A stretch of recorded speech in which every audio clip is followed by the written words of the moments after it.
요셉의 이 태세 전환을 이제 강조하기 쉽죠. 대림절이라는 측면에서 볼 때 이제 요셉의 어떤 순종하는 그런 어떤 모습을 이제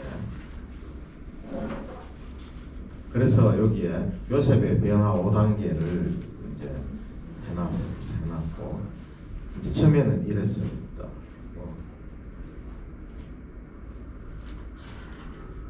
그렇지만 이제 오늘 복음에서 중요한 내용은 요셉이 이렇게 태세 전환을 해서 명령한 대로 아내를 맞아들였다.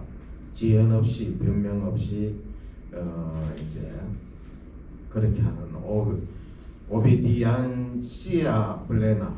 이게 블레나라는 말은 가득 찼다는 뜻이에요. 충만함, 가득 찬. 이제 이렇게 블렌하다 하는 건 물이 예를 들어 막 컵에 이렇게 가득 차는 그런 걸 표현할 때 블레나. 그래서 앞에 그 오베디엔시아 오베디엔시아라는 말은 이 듣는다라는 아우데레라는 말에서 나왔어요. 아우데레 듣다. 그 우리나라 말로도 예를 들면 엄마 말을 듣는다. 자는 엄마 말 듣는다. 자는 엄마 말 안 듣는다. 그 뉘앙스가 있죠. 엄마 말 안 듣는다 하는 것 속에는 뭐가 들어가 있어요? 불순종이 들어가 있어요. 엄마 말 잘 듣는다 이렇게 하면 순종이 들어가 있고 그런 뜻에서 라틴어도 어원이 거의 우리하고 비슷합니다. 비슷해서 이제 아우데레에서 이제 나왔다. 귀로 듣는 것을 이제 표현하는 거에서 순종하다라는 그런 이제 표현이 나왔다. 그래서 요셉이 이렇게 적극적으로 순종했다. 처음에는 어땠겠어요? 처음에는 딜레마에 이렇게 빠져 있었겠죠. 그래서 조용한 파혼, 최소의 상처를 이제 서로 주고받는 그죠. 그리고 이때는 그 다음에 이제 꿈에 천사가 나타나서 이제 다윗의 자손아 이렇게 해서 기시적인 그리고 이 성령으로 말미암은 것이다라는 이 말씀을 이제 요셉은 받아들입니다. 하느님의 의지에 순종이라는 건 뭐냐? 하느님의 의지에 내적으로 일치하는 것. 선행적 은총을 인간의 심청적 의지가 받아들인다. 요 심청적 의지라는 표현은 요거는 어쨌든 모리스 블롱델의 용어입니다. 심청적 의지. 이제 철학적인 용어입니다. 이건 신학적인 용어라기보다 선행적 은총이라는 말은 신학적 용어예요. 은총론에서 사용하는 말인데 심청적 의지가 받아들인다. 이 표현은 이제 인간의 심청적 의지가 받아들인 인간의 의지를 이거 제가 전에 한번 설명해 주셨는데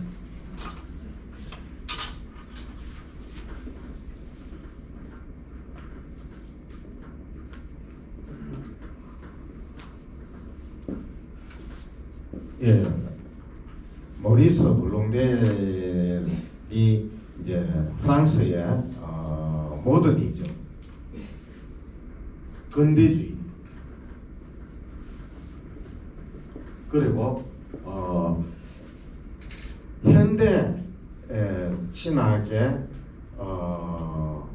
익명적인 아버지다 이렇게 이야기할 수 있습니다. 모리스 블롱델에 대해서는 제가 여기서 설명한 것 같지는 않아요. 그죠?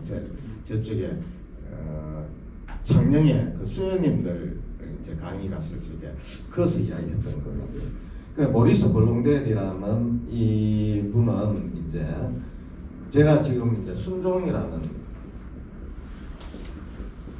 이제 듣고 한다. 그래 여기에서 아까 이제 그 심청적 의지라는 표현이 나왔기 때문에 설명을 하면은 모리스 블롱델은 이제 이 이 사람이 2차 바티칸 공의회의 정신적인 철학적인 바탕을 만든 사람이다. 이렇게 생각하시면 됩니다. 우리가 그러니까 2차 바티칸 공의회 이후에 이전과 이후에 신학에 결정적인 영향을 끼쳤던 철학적인 바탕을 제공했는 프랑스의 이제 모더니즘 철학자이다. 이렇게 이야기할 수 있습니다. 할 수 있는데 이제 여러 가지 이야기를 많이 할 수 있는데 어떤 사람들한테 영향을 끼쳤는가 하면 칼라는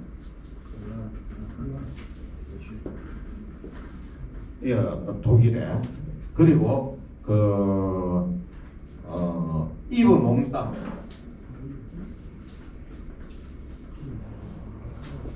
프랑스의 이브 몽땅 뿐만이 아니고 이제 앙리 드 리박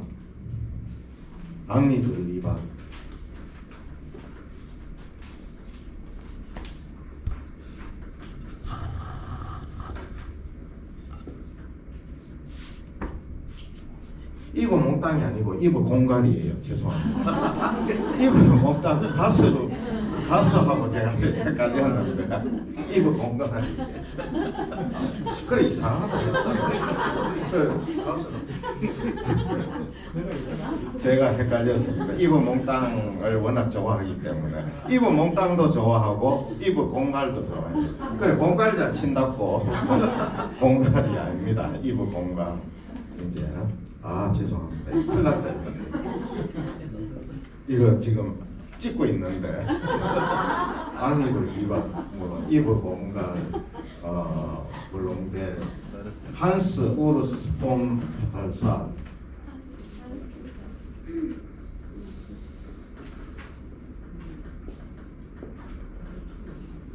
발타산 한수 이거는 이제 요 불어권입니다. 요 독일어권. 그 위에도 이제 이 사람들이 2차 바티칸을 공의회 문헌을 만들 적에 주도적인 역할을 하신 철학자들이에요. 그리고 또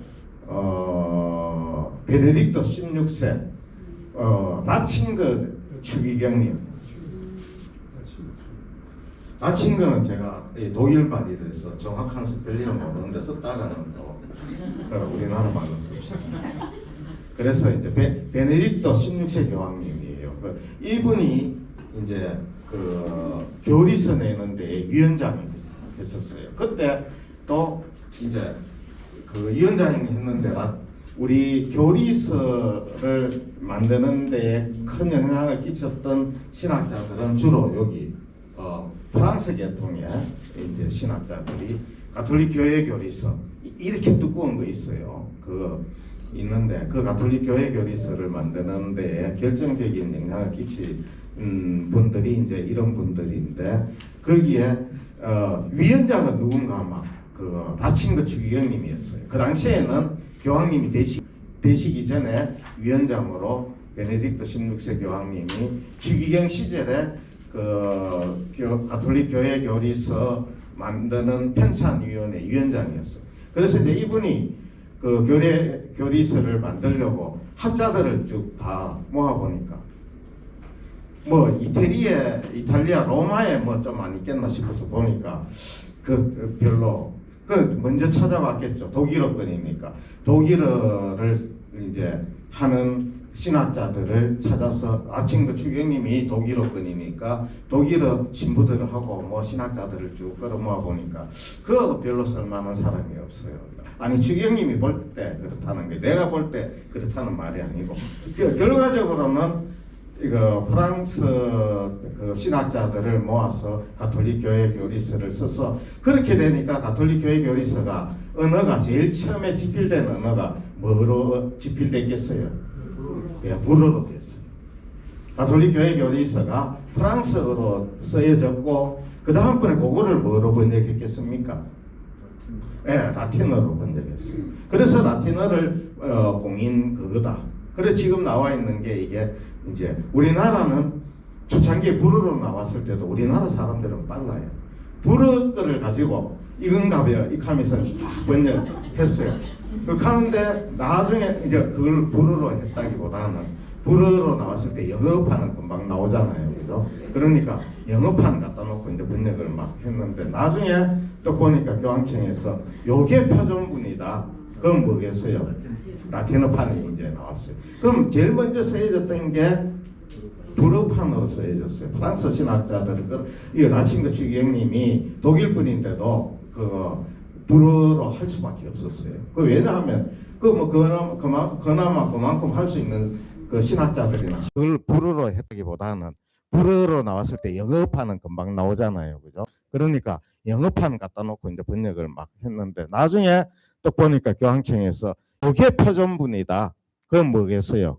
라틴어판이 이제 나왔어요. 그럼 제일 먼저 쓰여졌던 게 불어판으로 쓰여졌어요. 프랑스 신학자들을 이 라친거 추기경님이 독일 분인데도 그 불어로 할 수밖에 없었어요. 그 왜냐하면 그나마 그만큼 할 수 있는 그 신학자들이나 신부들이 추기경님도 있죠. 그분들이 뭐 추기경님 누구나 불러다가 시킬 수 있으니까 그 위원장이었으니까 교황님이 직접 임명했던. 그래서 이제 그 이야기가 좀 이상하게 빠졌습니다만은 어쨌든 이제 이런 분들한테 철학적으로 결정적으로 영향을 끼친 철학 사상가가 누구냐? 그리고 우리 가톨릭 신앙을 갖고 있던 철학 사상가가 누구냐? 누구라 했어요? 누구? 모리스 블롱델이다. 이제 이 그런 분이다 하는 거를 이제 조금 우리가 칼라너한테 영향을 끼치는 철학자를 이야기할 때 이제 이 모리스 블롱델과 함께 독일에는 하이데거라고 들어보셨죠. 그러니까 칼라너에게 영향을 끼치는 철학자는 독일의 하이데거하고 모리스 블롱델이고 여기 프랑스 계열에 있는 그 신학자들한테 영향을 끼쳤던 이제 이 철학자는 바로 모리스 블롱델이다. 이제 요 이야기를 오늘 요건 상식으로 알 필요가 있어요. 우리가 그 근대 철학의 우리 가톨릭 철학의 우리 아버지라고도 할 수 있어요. 그래서 이제 이분이 그러면은 뭐 때문에 그런가? 그걸 지금 다 설명할 수가 없어요. 그분이 썼는 책을 저도 읽어보기는 읽어봤는데 처음부터 끝까지 다 읽어볼 수는 없어요. 그건 너무 어렵고. 그래서 이제 그분이 박사 논문 썼는 게 있어요. 책도 엄청나게 뭘 많이 썼어요. 많이 썼는데 그게 이제 락숑이라는.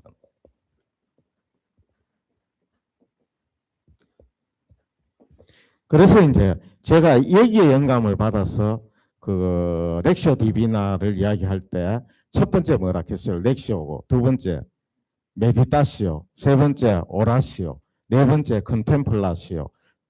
그게 보통 그 수도원 전통이라 했죠. 그 다음번에 기초 신학적으로는 뭐가 더 붙는다?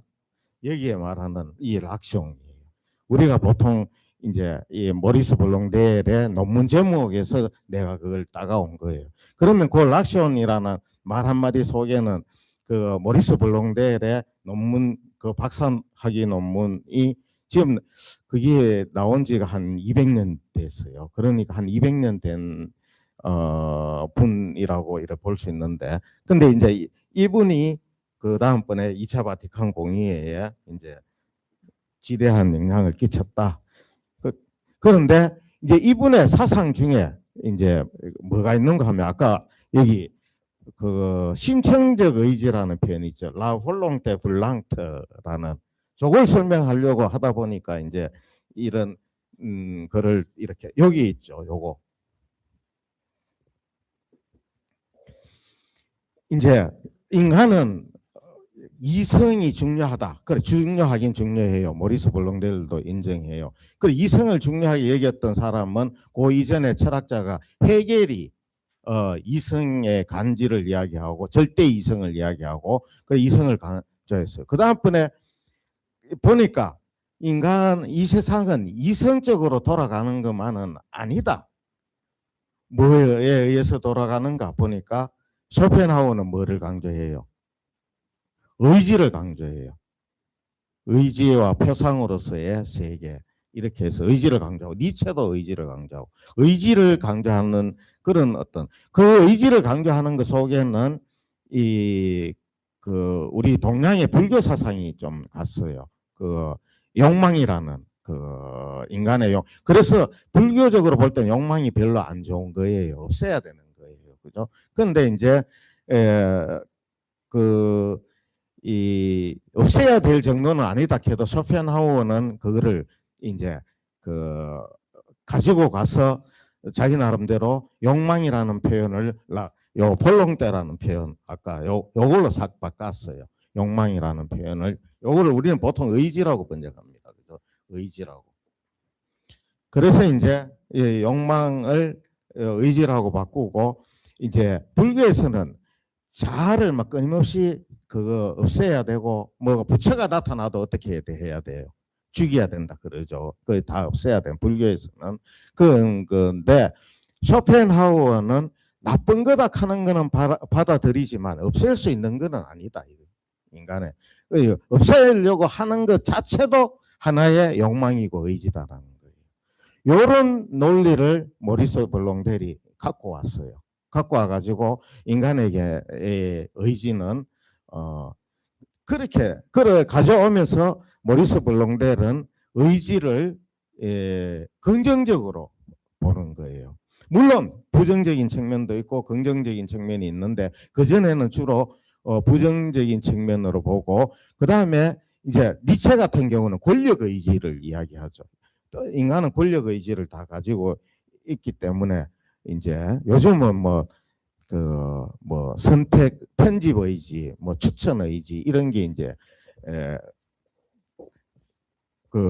AI 시대에는 강화되고 있다라고 이렇게 보는데, 근데 어쨌든 요거를 긍정적인 측면도 이야기하고 부정적인 측면도 이야기하면서 우리가 살아가면서 무언가를 끊임없이 욕망하고 의지하고 바라고 희망하고 이런 것들이 있고 그거를 또 행동으로 옮겨요. 그죠?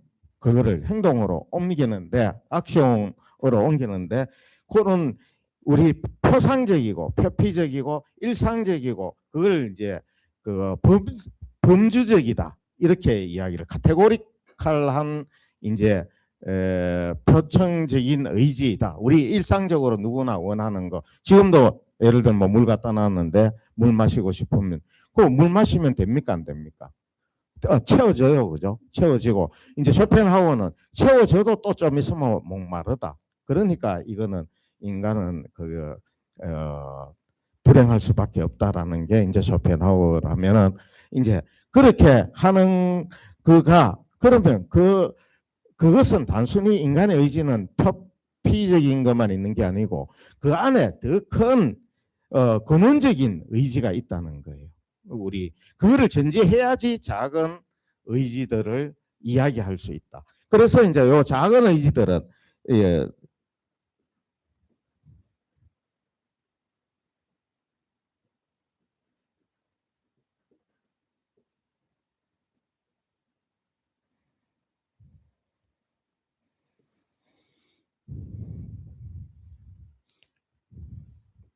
이제 요거는 이제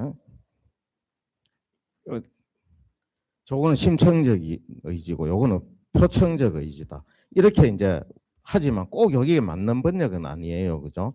이제 요게 요 볼롱 때는 다 들어가 있어요. 요거는 대문자로 쓰여져 있고 요거는 소문자예요. 그죠? 그리고 이제 뭐 영어로 생각해 봐도 비슷해요. 뭐 프랑스어를 모른다 하더라도. 그러고 여기에 뒤에 s가 붙으면 뭡니까? 복수예요. 그죠? 요거는 뭐 요 s가 있어요, 없어요? 없어요. 없고 이것도 대문자예요. 그죠? 이걸 이제 구별 짓기 위해서 모리스 블롱델은 이렇게 썼어요. 그런데 요건 또 뭐냐?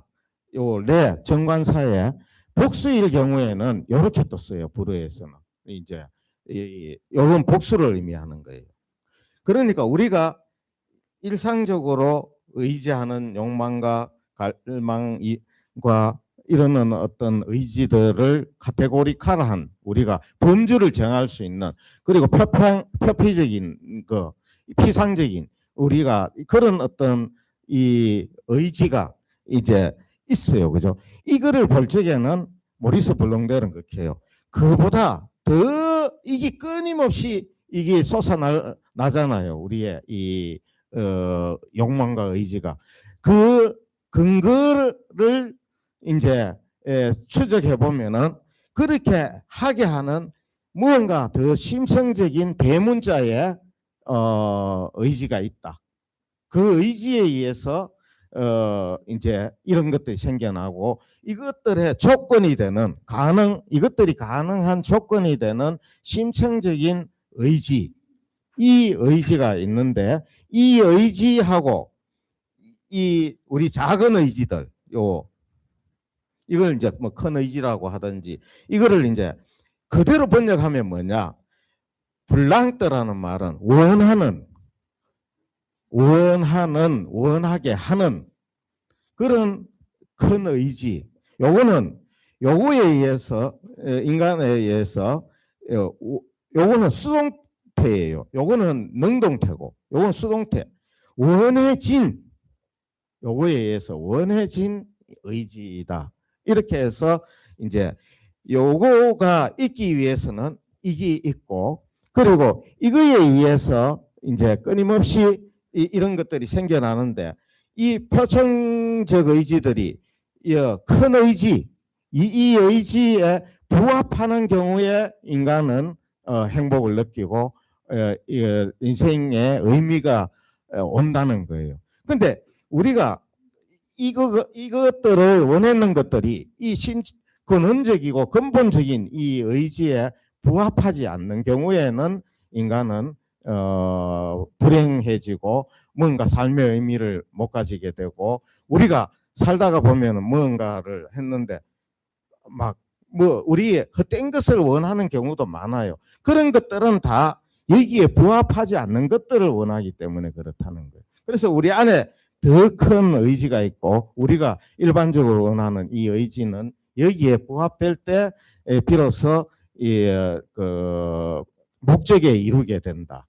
그런데 그것에 부합되지 않을 적에는 안 된다. 그래서 여기에서 말하는 요셉의 의지는 하나님의 의지. 요거를 이제 철학적으로는 이렇게 표현하지만, 우리 신학적으로 표현하면은 하나님의 의지다. 하나님의 뜻, 우리가 보통 이야기하는 하나님의, 우리의 인간의 생각이나 의지가 바로 우리 내면 안에서 끊임없이 솟아 나오는 하나님의 의지가 우리 끊임 안에서 내면 안에서 끊임없이 우리를 약동시키고 있는데, 그 하나님의 의지에 내가 부합할 적에는 어떻게 됩니까? 내가 그 부합해서 일치하는 데 성공하면은 그게 이제, 근데 요셉은 그 전에 일치했어요, 안 했어요? 안 하니까 아까 그림으로 봐도 이래가 있죠. 왜 그랬어요? 몰랐기 때문에. 근데 나중에는 어떻게 돼요? 바로 이제 순종하게 됐다. 그래서 이제 이 의지라는 거에 대해서 오늘 모리스 블롱델에 대해서 오늘 이야기를 들었고, 그리고 이제 의지하는 의지와 된 의지들, 요건 복수형이고, 그래서 우리가 살아가면서 이게 끊임없이 우리는 이게 뭔가를 의지하고 욕망하고 욕구하고 채우려고 하고 막 이렇게 하는데, 근데 그것을 계속 부추기는 안에 내면에 큰 의지가 있는데, 그 큰 의지와 내가 합치되느냐, 합치되지 않느냐. 합치되지 않을 적에는 이제 인간은 그 인생의 의미를 가지지 못하게 된다. 요게 이제 모리스 블롱델의 이제 철학적으로 설명하는 거죠. 철학에서는 하나님을 끌어넣으면 됩니까, 안 됩니까? 저렇게 그 나중에 끄트머리에는 하더라도 이제 이렇게 그 모리스 블롱델은 설명한다. 이렇게 이야기를 할 수 있습니다. 그래서 하느님의 의지의 내적으로 요셉은 일치하게 될 때, 이때 은총에 대한 내적 동의가 이루어지고 그 다음번에 아까 이야기했던 충만한 오베덴시아에 이르게 된다. 이제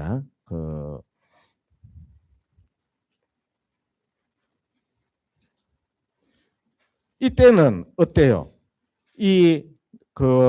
표청적 의지와 안에 레볼랑 때 분리랑 라볼랑 때 불랑트랑 일치됐어요, 안 됐어요? 이때는 안 됐어요. 아이고. 이때는요. 예, 된 거예요. 그죠? 그래서 이제 대림절이라고 하는 것은 이제 요렇게 변화하는, 여기에서 여기로 넘어가는 시기가 대림절의 시기이고, 여기에서 여기로 넘어가는 게 뭐냐? 이렇게 변화하는 거를 뭐라 합니까? 우리가 쉽게. 예? 우리가 대림절이나 사순절에 뭐 해야 된다 그래요? 예. 회개라는 게 바로 나의 평소에 어떨 때는 내 의지가 큰 의지에 요 밑에 표청적 의지가 저기 심청적 의지에 부합하기도 하고 어떨 때는 부합 안 하기도 하는데, 근데 부합 안 하는 의지의 상태에서 어디로 돌아가는 거? 심청적 의지로 부합해서 거기에 일치되도록 내 삶의 자세를 바꾸는 게 뭐다? 예, 회개다. 회개라는 말 자체가 꽁베르지옹이죠. 꽁베르지오, 라틴어로 방향을 바꾼다는 뜻이에요. 베르지오, 이렇게.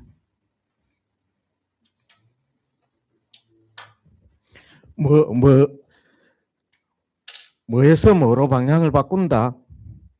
여기에서 와이래 끔끔해졌군. 그림 자체가 끔끔하다, 그죠? 예, 이것이 여기 어디가 안 보이나? 다 지어졌구나. 내가 지었나? 예, 색깔이 그래서 안 보여. 이거와 이거가 서로 분리되어져 있는 상태에서 이거와 이거가 서로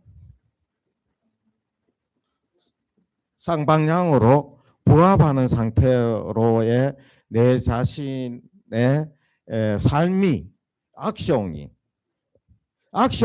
여기에서 발생한다는 거죠. 그래 이 악숑이 이쪽 이렇게 바뀌는 것이 뭐냐? 바로 이 꽁베르지요. 회개이다. 그래서 사순절에서 해야 될 것은 나의 표청적 의지가 얼마나 나의 심청적 의지에 부합하는가. 부합 안 하면 괜히 기분이 나빠요. 하기는 했는데 뭔가 찝찝하고 이걸 뭐 그러고 또 이걸 뭐 그런데 부합했는 경우는 어때요? 떳떳하고 그리고 딴 사람들한테도 이야기하고 싶겠어요, 안 하고 싶겠어요? 그런데 부합 안 하는 일을 했다 하면 어떻겠어요? 숨고 싶겠어요, 안 숨고 싶겠어요? 그래, 그거 제일 먼저 부합 안 하는 일을 한 사람이 누구예요? 아담과 하와인데 그 중에는 아니 너 어디 있느냐 했을 때 다 어디 갔어요? 숨었어요. 저 부합하지 않는 일을 했기 때문에 심청적 아담과 이브 때부터 이미 표청적 의지와 심청적 의지가 자기 스스로 알아요. 하느님이 바깥에 어디 있는 게 아니에요. 그죠? 여기에서 지금 이게 이제 내재적 접근이라고 이야기를 해요. 이만한 것. 이거를 이제 처음에는 사람들이 오해해갖고 내재적으로 인간 안에서 설명하니까 그럼 바깥에 하나님이 없다는 말이가 인간 안에 그러면 있다는 말이가 철학적으로 따지면 내부에 있으면서 외부에 그런 거 있잖아요. 하느님이 하도 인간들이 찾아서 그래갖고 바깥에 있다가 하도 찾고 귀찮게 굴어서 그냥 인간 마음 안에 속 들어가 보니까 이제 찾기는 찾는데 잘 안 찾아지는 그 이제 인간 내부에만 있다라고 내 인간 한테서 다 설명하려고 이야기를 하는 걸로 모리스 볼롱델도 오해를 받으니까 이제 조금 그 오해를 받았죠. 그 이만왕떡 그 내재적인 걸로. 그러면은 인간 그 아담과 이브가 하느님과 상관없이 하느님이 찾았을 적에 자기가 먼저 알아요, 몰라요? 아는 거예요, 그죠? 이게 뭐 이렇게 어긋났다하는 걸 알아요. 어긋났다하는 걸 알기 때문에 어떻게 해요? 그냥 뭐를 가지도 않는데 아예 알아서 어떻게 합니까? 그러니까 인간은 자기 스스로 내면 안에서 이거에 어긋났을 적에 안다는 거예요. 그거를 이제 우리가 양심이라고도 표현하고 이렇게 칸트의 표현대로 하면은 실천이 이성이다. 이렇게 이야기하기도 하고 아니 다 다릅니다. 근원과 뿌리와 어원은 실천 이성, 양심 이런 거와는 다 출발점이 뿌리가 다르기 때문에 다 다르지만 꽃만 볼 적에는 이제 이렇게 그런 표현들이 다 비슷비슷하다 이렇게 이야기할 수 있습니다. 그리고 보자. 오늘 이거 하느라고 또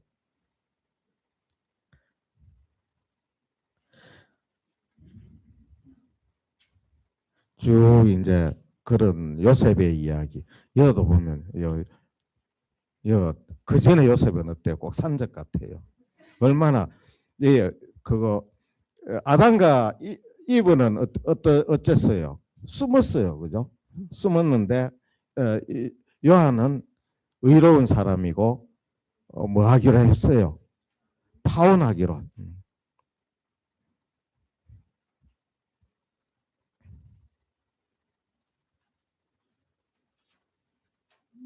그래서 이제 요거를 계속 비슷한 그림이 나오는데 여기에 요거는 집에 가셔서 한번 읽어보세요. 내가 이거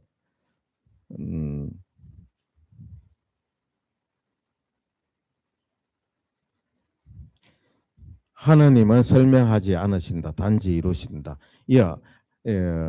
하드 보일드 브리탈 테올로지 에디션 이렇게 돼 있어요. 이거 굉장히 하드하고 거친 글로 이제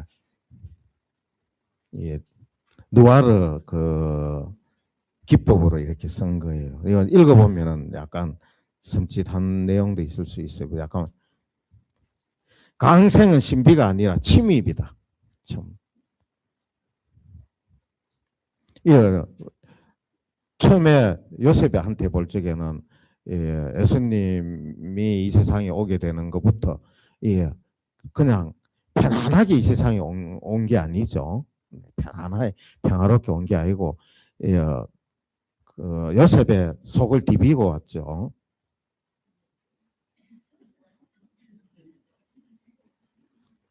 그래가 약혼을 했으면 1년 후에 이제 결혼하기로 돼 있는데 그래가 정혼을 해놓으면은 결혼하기로 돼 보통 1년간 이제 유대 풍습에 의하면 그런데 그 사이에는 서로 합방은 안 해요. 안 하고 이제 있는데 근데 그 사이에 이제 잉태를 했다. 이러니까 이제 아까 요셉 표정이 어떻겠어요?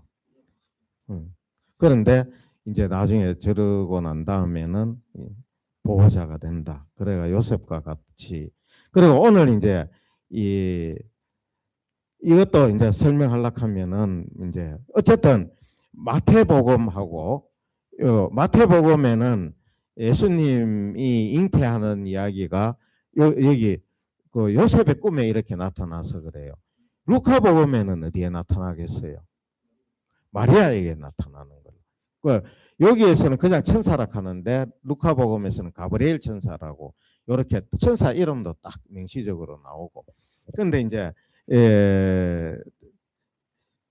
보통 우리가 이제 꿈에 대한 이야기를 해보면 창세기 때 보면은 이제 꿈 이야기 나와요. 많이 나오는데 구약에는 야고보, 창세기, 요셉 뭐 이런 사람들이 이제 꿈을 꾸는 게 있고 신약에서는 꿈 이야기가 많이 나오지 않아요. 많이 나오지 않고 마태오복음에 이제 꿈 이야기가 나오고 그리고 우리 공관 복음을 보면은 마르코 복음에 꿈 이야기는 한 번도 안 나와요. 안 나오고 이렇게 뭐 꿈에 나타나서 뭐 잉태할 것이다 이런 게 마테오, 마르코, 루카, 요한복음 중에서 이제 그 요셉에게 꿈에 나타나는 것만 나오지 딴 데는 안 나와요.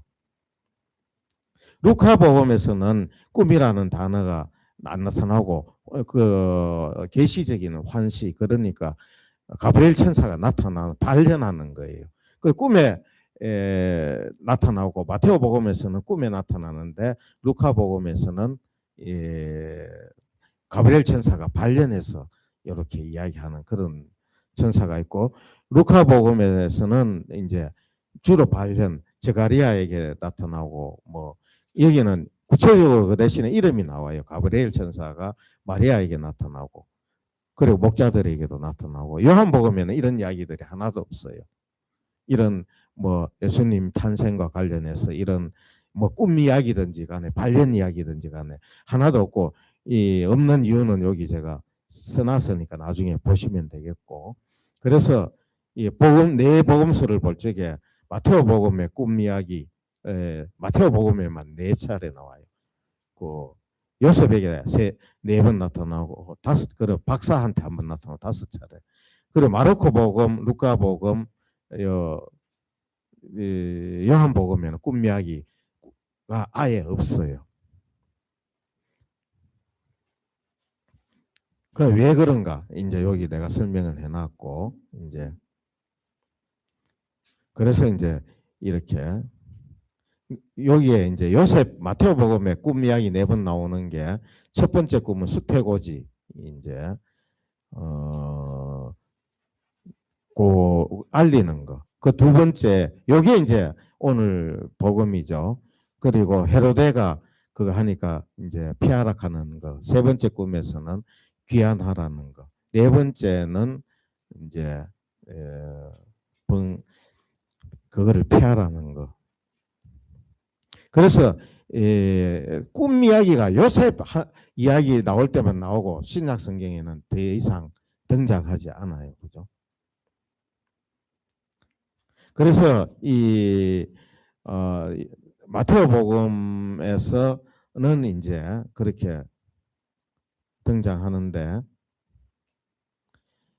루카 복음에서는 이제 발현이 나타난다. 그래서 천사가 직접 나타나지 않고 왜 꿈에 나타났나? 이제 요거는 마테오 복음의 이제 중요한 그 상태이다.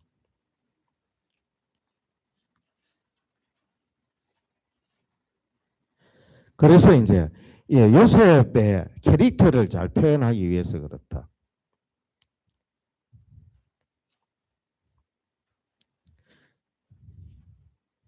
그래 이제 여기에 그 이제 중요한 내용 중에 하나가 이 포르뮬이라는 이제 이건 하나의 정식이에요. 정식인데 전에 제가 한번 말씀드렸죠. 그 예언과 성취의 구약은 뭐 예언 무슨 예언 파편적이고 부분적이고 그림자적인 그런 예언이라면 신약은 뭐라고 성취인데 무슨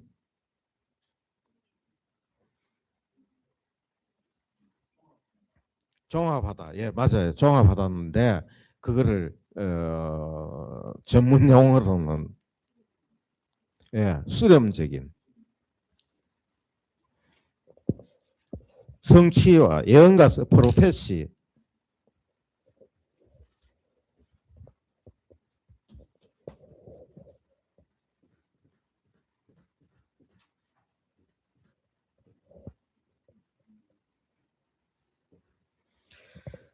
요 예언이죠, 그죠? 예언과 아꽁벌리스망.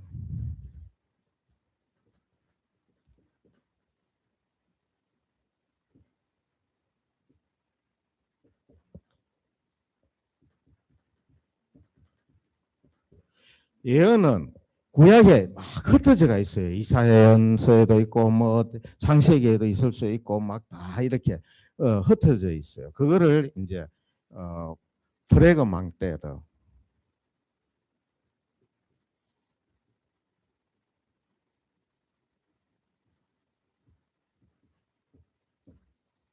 파편적인 아꽁폴리스망 성취인데 파편적인으로 구약은 예언되어져 있으면 신약은 성취라 그랬죠, 그죠? 성취인데 무슨 성취냐? 아까 수렴적인 공베르장.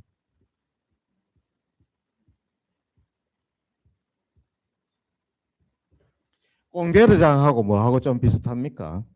공베르장 아까 회개하고 이것도 이제 정확하게 요것은 요렇게 이렇게 휘구부서라도 뭐에 어느 한 점의 꼼 한 점으로 이렇게 이쪽에서 이렇게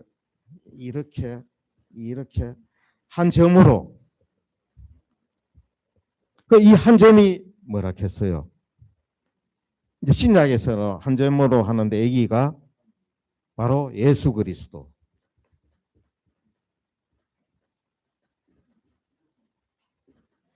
로 구약의 모든 것들이 이렇게 구약의 파편적인 이 모든 것들이 모이는 이 점이 어디로 모인다? 공베르장. 이게 이제 공베르장이다. 예, 수렴한다. 요 점으로 수렴한다. 요 점이 뭐냐? 예수 그리스도다. 그리고 이 한 점으로 수렴된 것은 그 다음에 어떻게 됩니까? 뭐에 와서 신약에 와서 이렇게 다시 팽창되어져 가서 복음적인 의미를 새로워진다. 새로운 팽창이 이루어진다. 요 점이 바로 예수 그리스도의 페르소나다. 그래 이거를 뭐 인물이라고도 번역해 놓은 데도 있고 인격이라고 번역해 놓은 데도 있고 사실 이게 인물이라 하면 인물이 인격 이렇게 해버리면 너무 인간적인 의미만 남아버리잖아요, 그죠? 그런데 페르소나 갈 적에는 여기에 유만이 따서 인성과 디빈이 따스가 다 있는 거를 페르소나라 하는데 이거를 이제 그래서 저는 뭐 전에 한번 뭐라고 번역했죠? 위격이라고 번역했어요.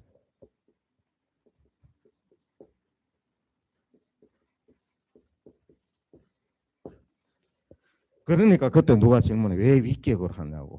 이래서 이제 위격으로 번역 위격적인 무슨 그런데 위격이라는 말은 또 안 써요 우리나라 신학계에서. 그렇다고 보통은 인격이라고 이야기해버리면 뭐가 죽습니까? 예수님 안에 있는 디비니다스가 죽어요. 그런데 우리가 보통 이 이야기할 때 이제 영어로는 퍼스널이에요.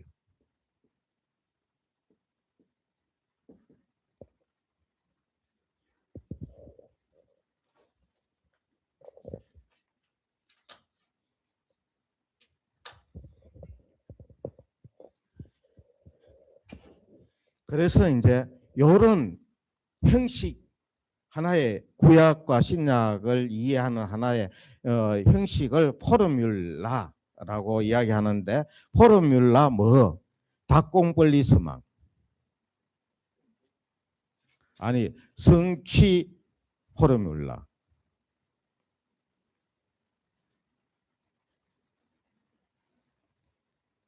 그 형식은 대개 보면은 이 일이 말씀대로 성취되었다. 뭐 이런. 그리하여 뭐를 통하여 하신 말씀이 이루어졌다. 뭐 이런 표현들 있죠.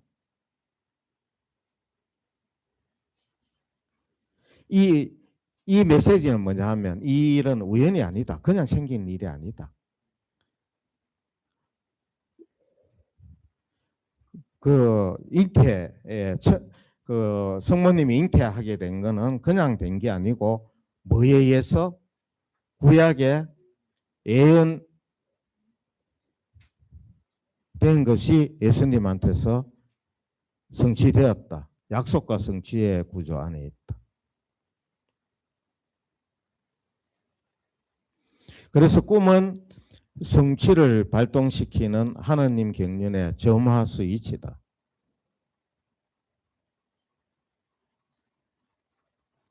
그래서 이제 끊어진 것이 아니고 구약과 신약 예언과 성취가 끊어진 것이 아니고 완성이다.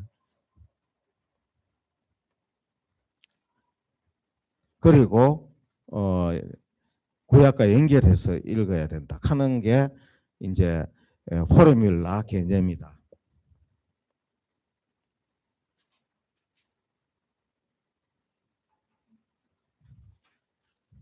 그래 이제 여기에는 예를 들어가지고 마테오 복음 안에서 포르뮬라가 나오는 대표적인 이제 이야기.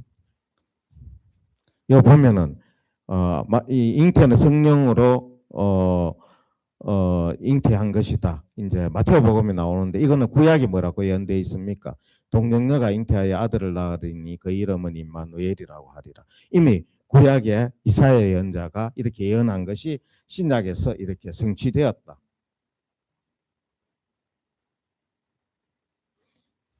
그리고 예를 들면 이런 경우도 있다. 호세아서에 이스라엘이 어렸을 때 내가 그를 사랑하여 내 아들을 에집트에서 불러냈다.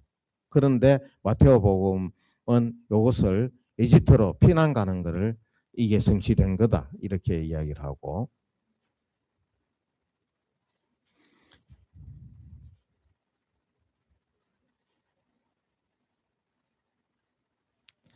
그래서 요 그거에 대한 이제 예언 이 모든 일이 일어난 것은 말씀이 이루어지려고 된 것이다 라는 마테오 복음의 아주 특징적인 표현 방식 중에 하나다. 아 이렇게 되는 건데 이거는 구약에 예언된 뭐가 이루어지려고 했는 거다. 그렇게 이해하는 거예요.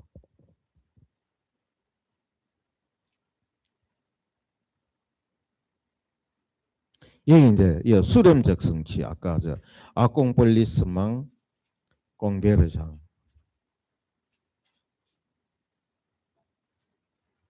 그리고 구약의 상태는 곳곳에 흩어져 있는 부분적 예언의 조각들이나 파편이 신약에서는 여기 내가는 인격이라고 해놨어요. 그죠? 여기 페르소나라고 옆에 갈로 해놨는데 이것도 뭐 위격이라고 쓰니까 또 이 반대하는 사람들이 나타나고 그렇다고 인물이라고 쓰기는 뭐하고 인격이라고 보통 많이 써요. 이제 그냥 페르소나 방금 아까 내가 설명드렸죠.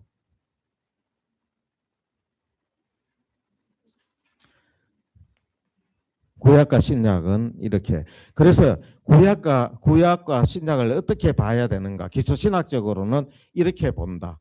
이제 그래서 프라그망테라 아까 제가 이야기했죠. 프로페시 프라그망테라 부분적으로 하는데 프로페시 당 롱버르 그림자적으로 있는데 이제 그것이 이제 흩어져 있는 것이 다 모인다. 그거를 이제 상호 문맥적 앵테르 텍스튜얼리테라는 이제 관점에서 볼 적에는 텍스트가 이어 한번 보세요. 마테오 복음은 이사야 7장 14절에 임마누엘 예언을 인용하면서 수백 년간 떨어져 있던 구약 텍스트의 조각과 신약의 실제 사건을 예수 그리스도라는 한 페르소나 안에서 융복합시킨다.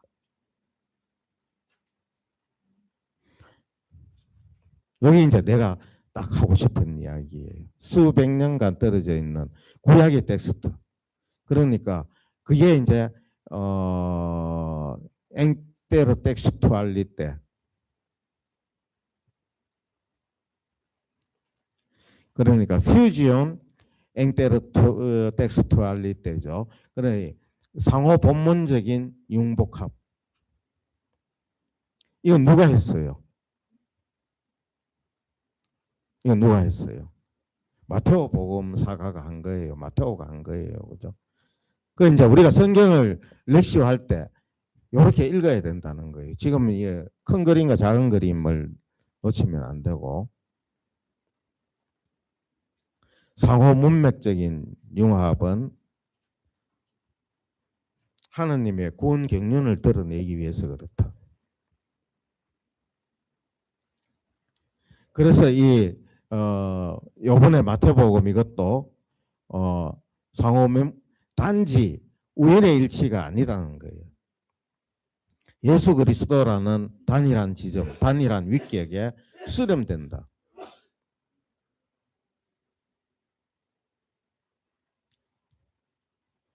여기에 보면 이사야서 이렇게 인용하고 있는 거 이게 수백 년 이상의 차이가 있는데 이거를 이렇게 성취된 걸로 이렇게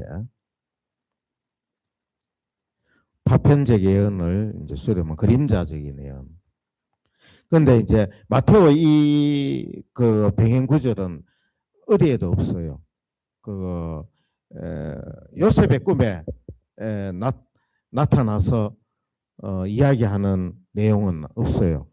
거기에 성모님 앞에 나타나는 건 있어요, 없어요? 루카복음에 있어요, 그죠? 그거는 누가 꿈에 나타난 꿈을 꾼 거랑 깨어 있을 때 발견하는 거랑은 달라요. 꿈을 꾸는 거랑 자다가 꿈을 꾼 거랑. 근데 마테오복음은 자다가 꿈을 꿨는데 꿈속에 천사가 나타나서 이야기한 거예요, 그죠? 루카복음에는 마리아가 깨어 있을 적에 가브리엘 천사가 발현해서 이야기한 것이다. 그래서 이제 요셉 이야기가 나오고, 요건 제가 재미로 원래 미사경본에 그 베피리신 성 요셉과 하는 게 있었어요, 없었어요? 오래 하신 분들은 그거 아실 거예요. 없다가 언제부터 그게 들어왔어요? 예, 2017년도부터 이게 들어왔어요. 그래서 이제 그만큼 우리 오늘날에 있어서 이제 요셉 성인의 역할이 중요하다. 라는 게 이제 반영된 거예요. 그래서 여기에 내 보험세 천사 발화에 대한 걸 쭉 써놨는데, 근데 이제 뒤에 중요한 게 나오는데, 요거는 일단 넘어갑시다. 집에 가서 읽어보시면 되고.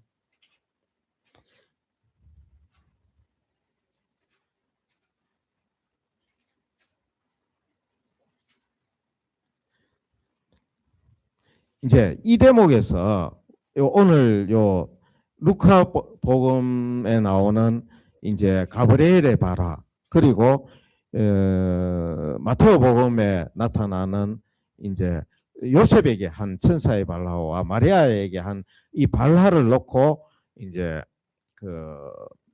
크리스찬 뒷곡 신부님이라고 리온 가톨릭 대학교에 이제 도그마 교회 신학 이제 교수였던 신부님이 이제 분석을 요걸 가지고 이제 그거와 연결해서 설명을 아주 잘 하신 게 지금도 생생한데 뭔가 하면은 이제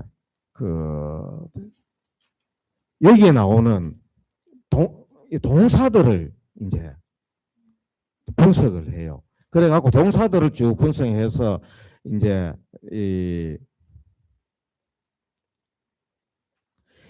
하나는 미래고 하나는 과거고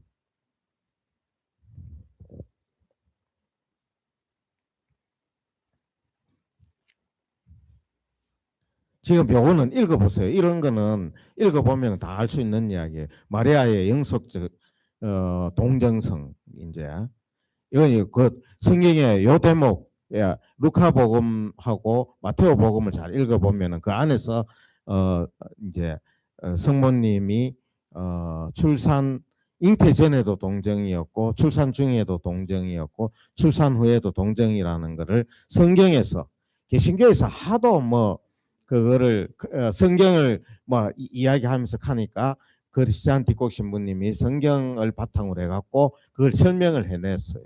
그걸 이제 내가 기억나는 대로 저렇게 챗 GPT 도움을 받아서 해놨어요. 그래서 이제 이 마리아는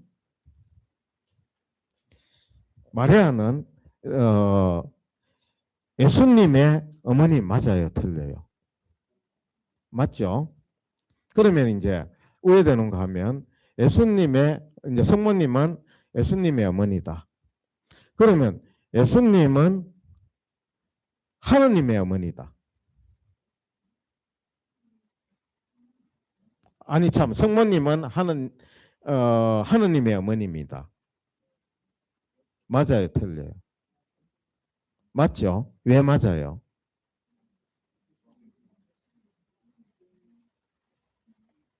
예수님이 하느님이기 때문에 하느님의 어머니다.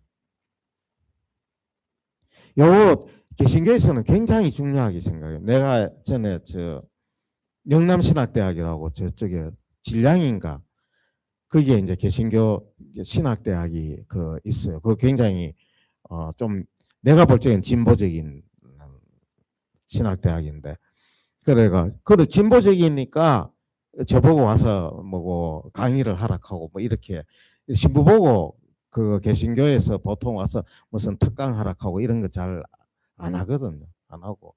그런데 이제 극할 정도 되면 이제 어느 정도 그 신학교가 좀 개방적인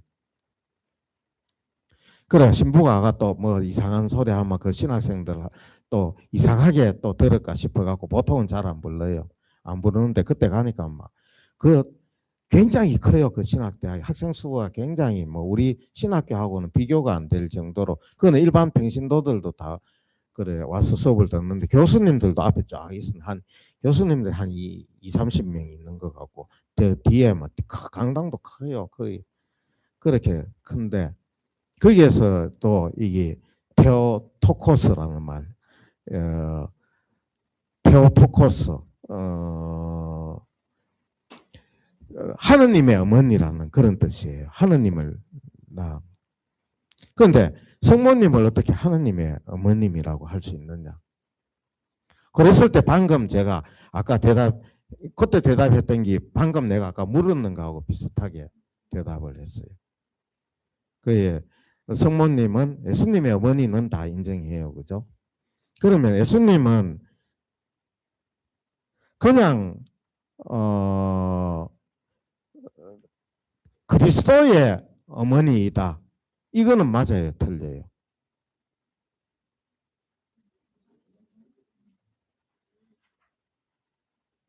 맞기는 맞지만 그리스도의 어머니다 라고 하면 부족한 점이 있죠. 그리스도하고 하느님하고 같아요, 달라요?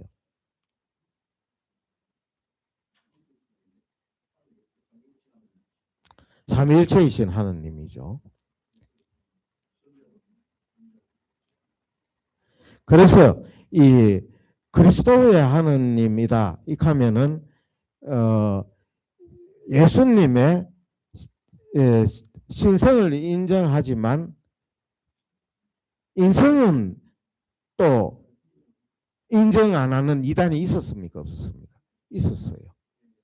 그냥 가연설, 그냥 이렇게 내려와서 참된 인간이 아니었다는 그런 고통도 없었다는 거죠. 십자가에서도 참된 뭐 원래 하느님이었는데 뭐 그거 십자가에서 뭐 아플 게 뭐 있나? 근데 참다운 인간이 아니면 십자가에서 안 아프겠지요. 그냥 하느님이기만 하면. 그런데 그렇다면은 인간을 구원할 수 있는 그 구원의 그게 제물이 될 수 있습니까? 없습니까? 없어요. 예수님이 온전하게 인간이면서 온전하게 하느님이고, 그 성모님은 온전하게 인간, 예수님 인성의 어머니인 동시에 또 뭡니까? 하느님의 어머니이다. 왜냐? 잉태는 뭐에 의해서 잉태되었는가? 성령에 의해서 잉태되었다. 그거는 그 이전에 이미 낳기도 이전에 이미 성령에 의해서 잉태되었고, 그 다음에 실질적으로 낳기는 낳을 것이다. 요거는 미래로 돼 있어요. 오늘 루카복음이든 이거든 간에 그 우리 마태복음이든 잉태된, 이거는 이미 잉태가 됐는데 그 다음에 낳을 것이다. 이거는 미래예요. 낳는 거는 누구로서 낳는 거예요? 엄마로서, 그리고 인성으로서 낳는 거고. 그래서 성령에 의해서 잉태되었기 때문에 이제 또 성모님은 그 성령으로 인해서 잉태되었기 때문에, 이거 잘 이야기해야 돼요. 이거 이야기 잘못하면 이단으로 또 이런 논쟁이 엄청나게 있었어요. 이제 그래서 그 성령으로 잉태되었기 때문에 성모님은 그 성령으로 잉태되었기 때문에 성모님은 동정성을 가지고 있어요, 없어요?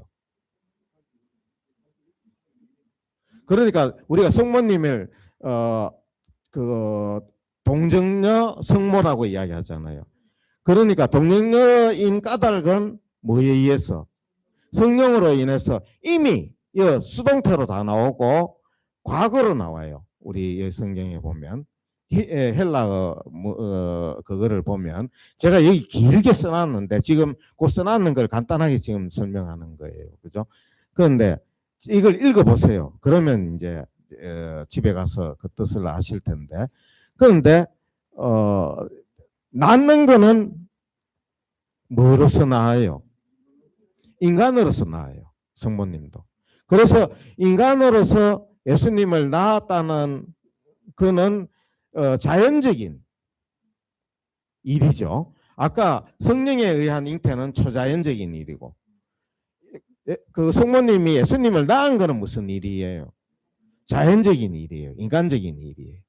그래서 인간적으로 성모님이 낳았기 때문에 성모님은 처녀성과 모성을 동시에 가지고 있다.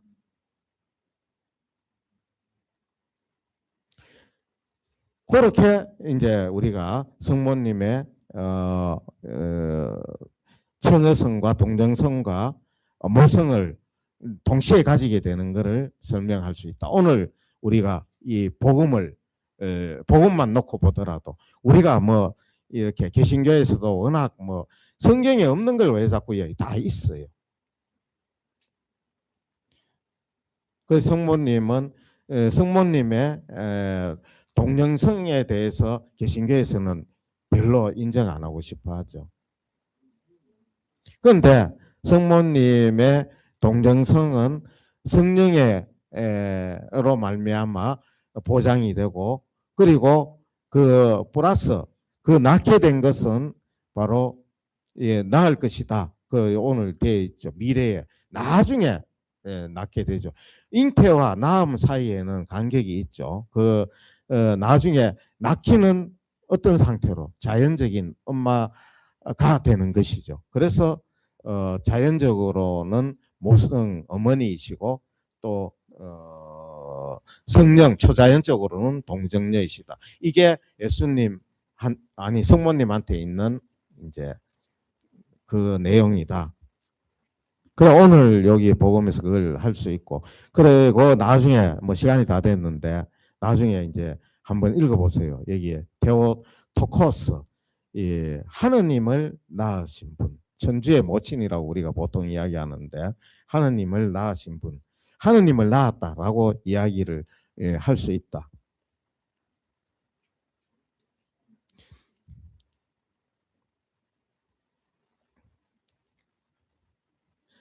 여기에서 이제 개신교하고 우리하고 요 지점에서 틀리는 점이 많아요. 이제 다른 점이 많고. 그런데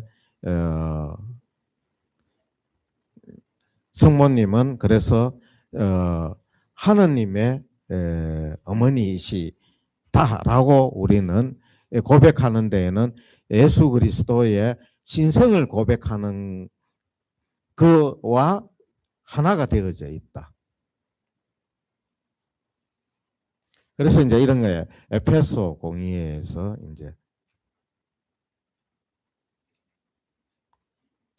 그래 예를 들면 그리스토토코스 아까 했죠. 예, 그리스도의 를 낳으신 분이다. 이 캐설 적에 이제 이렇게 주장한 사람이 있어요. 네스토리우스라는 사람이. 그럼 요거는 이제 우리 에페소 공의에서 2단으로 이제 했죠. 신성은 마리아에게서 오지 않았다고 봤다. 이제 그런데 신성과 인성을 예수 그리스도의 인격에서 분리할 수 없기 때문에 구별은 되지만 이것도 분리할 수 없다는 것만 또 가서 이야기하면은 구별은 하되 분리는 안 된다. 그래서 테오토코스라고 천주의 모친 무슨 우리 축일도 있죠. 1월 1일이 아마 천주의 모친 그 축일로 정해가지고 우리가 지낼 거예요. 그런데 그렇게 지내는 이유가 근거가 어디서 나오느냐? 바로 요 그 이야기에서 오늘 복음에서 이제 특히 천사가 했는 발화 속에서 우리가 근거를 찾을 수 있다. 여기에 보면 이제 예수 그리스도의 두 본성 여기에 보면 뒤에 보면 먼저 뒤에부터 하느님의 어머니 요 하느님의 어머니라고 딱 돼 있잖아요. 이게 아까 뭐라고 테오토코스 하느님의 어머니 동정 마리아 동정녀 마리아 동정이라는 것도 그대로 들어가 있죠. 마리아에게서 나셨다. 요 안에도 굉장히 많은 뜻이 들어가 있죠. 그리고 요 앞에는 이제 예수님에 대한 그분은 신성으로 아까 디비니타스로서는 아버지께로부터 영원 전에 나셨고 영원 전에 인성으로서는 마지막 날에 우리와 우리의 구원을 위하여 누구에게서 하느님의 이미 그 전에 이미 영원 전부터 예수 그리스도는 선재하고 계셨죠. 하느님이었죠. 그런데 인성으로서는 바로 성탄 때 하느님의 어머니 동정 마리아에게서 나셨다. 이게 이제 최종적으로 칼체동 공의회의 우리 가르침이다. 시간이 너무 길어졌는데 오늘 이거 사실은 이런 대목들도 보세요. 혼동 없이 변화 없이 분할 없이 분리 없이 다 그놈이 그놈 같은데 표현들이 그런데 이게 이제 그 당시에는 요거 한 개 한 개가 잘못 이야기하면은 그렇게 주장한 이단들이 있어요. 그렇기 때문에 오늘날은 큰 의미가 없어요. 오늘날은 성모님은 동영성과 모성을 동시에 가지고 있다. 그런데 그렇고 그 근거는 이제 성령에 의한 잉태 초자연적인 잉태로 인해서 동영성은 가지고 있고 그리고 또한 어머니로서 나중에 낳을 것이다 하는 그대로 천사의 그 발화대로 그 다음번에 낳았기 때문에 실질적으로 그렇기 때문에 엄마이죠. 낳았으면 엄마잖아요. 그런데 이제 그 아가 잉태될 적에 이제 그 어떻게 잉태되느냐에 따라서 달라진다. 이제 그런 이야기죠. 그럼 뭐 질문 있습니까? 이제.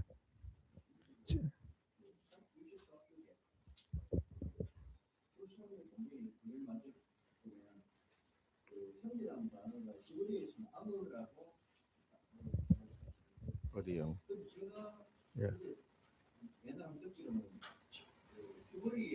친형제하고 또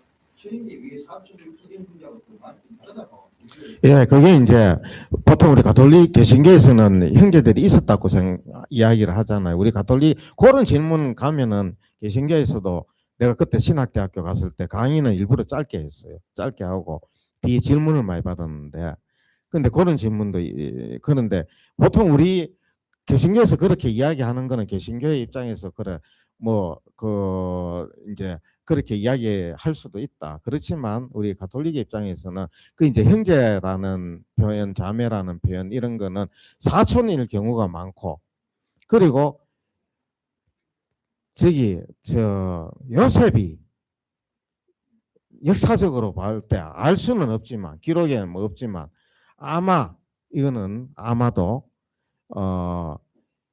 이 재혼이지 않았느냐. 그 전에 뭐 상처하고 아들만 남아가 있었는데 성모님이 그러니까 다 웃던데 더 이상 묻지는 않더라고. 그래 가톨릭에서는 저렇게 설명하는구나. 그러면은 전처가 없다라는 증거를 내놔봐라. 재혼이 아니라는 증거를 내놔봐라. 그런 기록이나 이런 게 있느냐고. 옛날에는 일찍 결혼하는 거예요. 이거는 뭐 하여튼 뭐 그 기록에 없다라고 제가 이야기했어요. 그런데 그거를 그 주장하려고 하면은 그게 기록 없다 하는 거를 기록 없다는 게 아니고 요셉이 그 전에 결혼하지 않았다라는 증거를 개신교에서 그걸 내놔야 된다는 거, 제시하라는 거. 어디 본 적이 있느냐고. 그런 기록이나 이런 거. 그 앞에 교수님들 많이 있으니까. 전처가 없다는 증거를 내놔보라고. 그러고 그 사촌 아니라는 증거를 내놔봐라. 사촌 아니고 성모님이 낳았다라는 그 사촌이라고 우리는 주장하는데 사촌 아니라는 증거를 내놔봐라. 만일 있다고 치더라. 왜냐하면 그런 표현이 있거든. 뭐 동생 뭐 성경에 그런 표현들이 나오거든요. 그럼 뭐 그러니까 그거는 이제 주장함에 따라서 뭐 저는 그렇게 그때 설명을 했어요. 그래가 아닌 주장을 이때까지 어디서 나는 읽어본 적도 없고 들은 적도 없다. 그런 기록이나 역사적인 뭐 어디 뭐 성경에는 물론 없고 자기들이 건가옥조로 여기는 어쨌든 간에 그 성경에는 이게 사촌이니 뭐 육촌이니 친동생이라는 그런 그는 성경에는 안 나오지 않는 성경에 안 나오는 거 가지고 자꾸 싸우는 거는 좋지 않다. 그만 싸우자.